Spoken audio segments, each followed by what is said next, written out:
This is Dave Meltzer with Entrepreneurs, the Playbook, and I have a CEO of one of my favorite places, Marguerite Zabar, Mariscal. Welcome. She's the CEO of Momofuku. Welcome to the Playbook. Awesome. Happy to be here. Great to have you here as well. Now, restaurants and CPG are a highly competitive and scarce industry. I thought sports agency was tough. And then I started to see what you guys do over there at Momofuku, and you do it so well. Right now, there's kind of a surge in restaurants getting into the CPG space. And we've seen it, especially with the leading restaurants in New York for whatever reason. Why have you guys decided to get into that space? Totally. So we actually made this decision back in 2019. We really want to diversify the business outside of just brick and mortar restaurants. As you mentioned, brick and mortar restaurants is not an easy business. The margins are quite small, obviously, rising rents, utilities, just, operating environment, competition. There are so many restaurants that opened in the past, 20 years in New York. So we were really looking for a way to leverage the brand that Dave and myself for the past 12 years have built into something that we thought was a little bit more scalable. One of my favorite stats is between Dave and Momofuku on Instagram, we have 2+ million followers. 90% don't live in cities in which we operate restaurants. So we always knew there was this audience out there that we couldn't really tap into. And yes, we could have opened 50 noodle bars and tried to tackle that, but we've just found that these products are a much better way for us to address that kind of broader community than necessarily restaurants themselves. And I do a lot of advising in the space, and I have two critical business issues about what you're talking about, and it is applicable to how to do it well as accordingly. One is employees and the other is overhead. And especially today, with the employee issues that exist, and there's varying ones from the cost of employees, meaning a minimum wage even, to the lack of employees that exist today, especially in the restaurant space.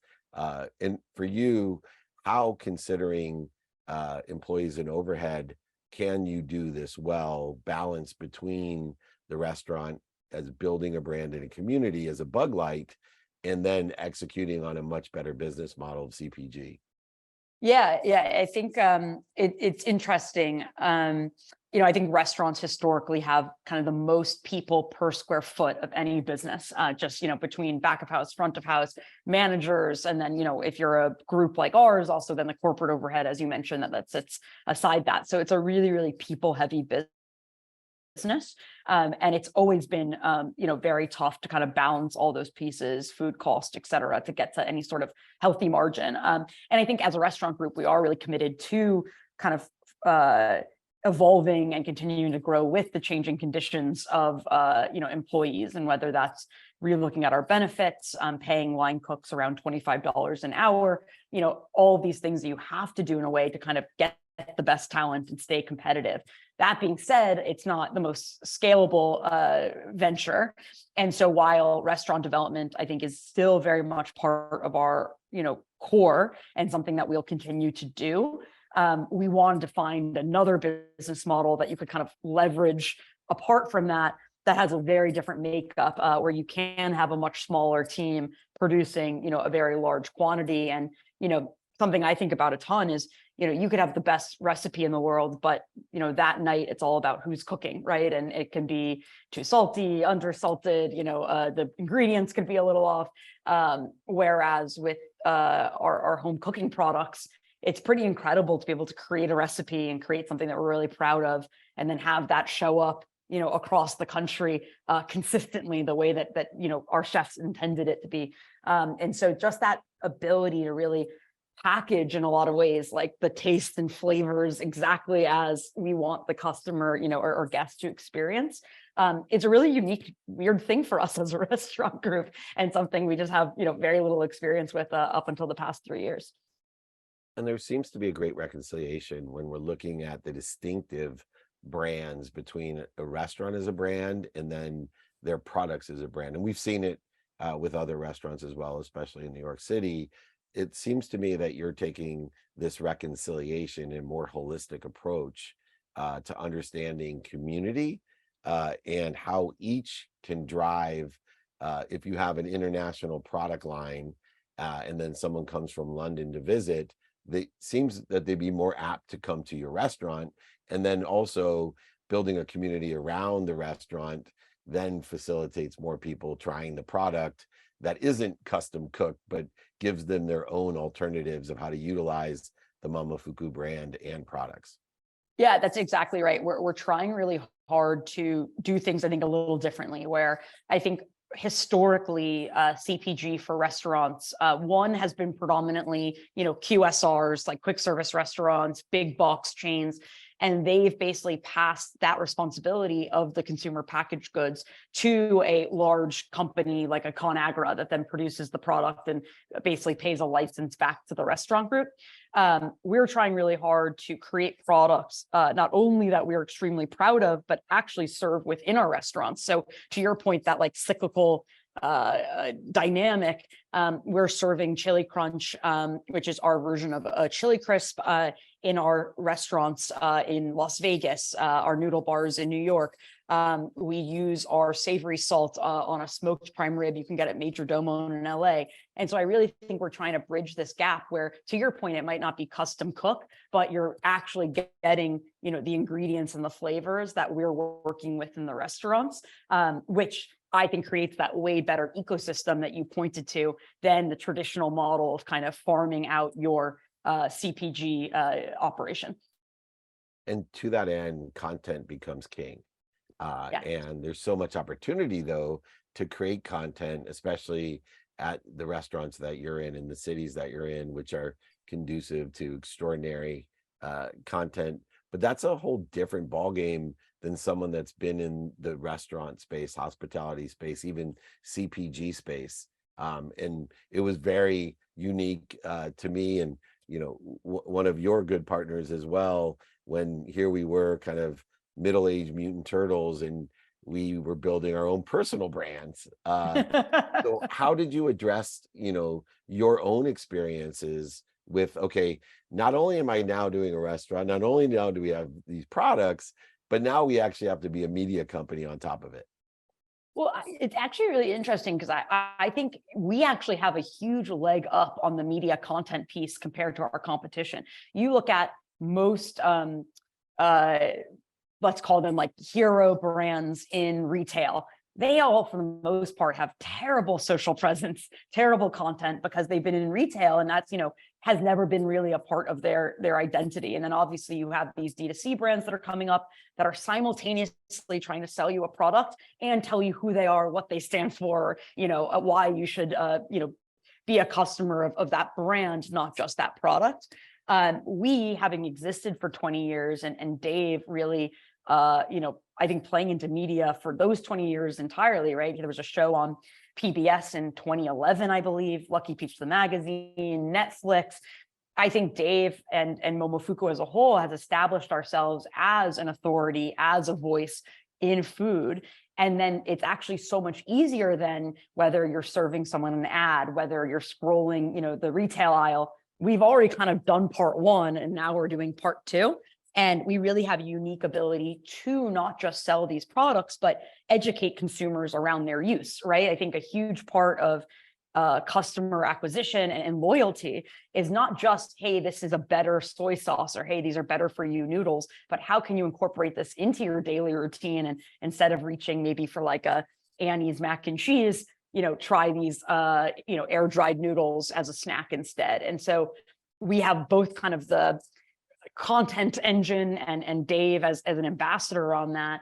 And now for the first time in 20 years, the products to actually, back that. And so it's been a journey. And I think we're really lucky, as most restaurant groups were during the pandemic, to start with at least an audience of our restaurant guests, right? A mailing list of, let's call it 100,000 people that, had amassed over the years. And so we really didn't start from zero, right? We started from there, and the ability to continue to grow that. I think we're now at about 500,000 people who subscribe, and to your point, content is king. We have 50 to 60% open rates. And that's because we're serving content. We're not serving, discounts. We're not serving, just new products, but really trying to get our customers to really engage with the product and show them new ways to use them. So in a way, it's kind of like the culmination of all these things finally all syncing together, where, we make a version of a restaurant recipe that is, easy enough for a home cook, that utilizes our products, that we'll, in an email tell you how you can create yourself. So it's, going back to this ecosystem, I think we're doing something truly kind of exciting and new and fun. And you have paralleled almost identically the career of the president of my company. She graduated St. John's there in New York, but started in 2011 as an intern. And Oh, no as a way. PR intern, it has had a rapid progression to the president of my company. And probably I haven't made a better decision than bringing her on as an intern. But I always wondered, in this day of retention, with dynamic, extraordinary women like yourself, why you stay. And I even asked her, I was like, what's the hook here? I mean, I know how many offers there are out for extraordinary women like you, great storytellers, great presence, great leaders. What has it been that has hooked you into Momofuku, to, have that rapid progression, but, turn down all the offers that I'm sure you've gotten over the last 12 years? I really think for me, it's about, and I'm very lucky in that, a lot of it is right time, right place, right? It was the business was really taking off. As I mentioned, the PBS show had just come out. The week I started, we opened a restaurant in Sydney, Australia. It was the first restaurant outside of Manhattan. And, there was just so much happening. So I truly, despite the fact that I've been at this company for 12 years, feel every couple years I'm doing something entirely different from what I was doing before. And I mean, using the home cooking products as a great example, it's like I run now an entirely different business. So it keeps things very interesting. I would also say, and this is something that I think is really true for Momofuku as a whole, and something that I care a lot about, is, something we talk about is out caring the competition. And I think we have a workforce, whether it's in the restaurants, whether it's in our home office, whether it's on the CPG team, where everyone cares about the overall product and the overall company. And therefore, I think it's really easy to get bought in, compared to it being, just your role, just your responsibility. There's this old Nike adage, which is your job's not done until the job is done. And I think we have a really great group of people that kind of see what these products can do for America and their perception of Asian food, or, what the restaurants are able to do to change people's perception of what good food can look like. And I think it just makes it very easy to go to work every day and be engaged and energized about what's next. And that seems to be a family tradition for you. I noted your middle name that we had, Zabar. Obviously, Zabar's is an institution in the industry. Your grandfather, I think, is still active today, pushing that brand. It took him many, many more years than you in order to,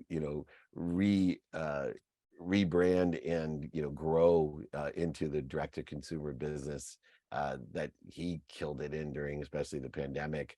How much of an influence is your grandfather, Stanley, on you even today? And he's over 90 years old now?